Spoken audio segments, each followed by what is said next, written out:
హోలీ అంటే కేవలం రంగులు చల్లుకునే పండుగ మాత్రమే కాదు.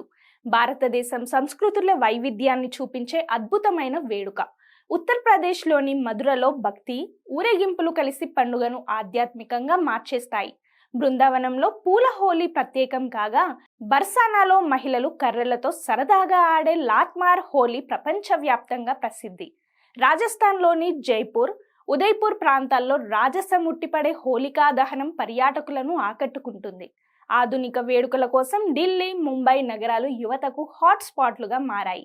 ఆధ్యాత్మిక అనుభూతి కోరుకునేవారు వారణాసి ఘాట్ల వద్ద హోలీని ఆస్వాదిస్తారు. పంజాబ్లోని ఆనంద్పూర్ సాహిబ్లో యోధ సంప్రదాయంతో హోలా మొహల్లా ప్రత్యేక ఆకర్షణగా నిలుస్తుంది. దక్షిణ భారతంలో హంపి చారిత్రక కట్టడాల మధ్య జరిగే హోలీ వేడుకలు కొత్త అనుభూతిని ఇస్తాయి.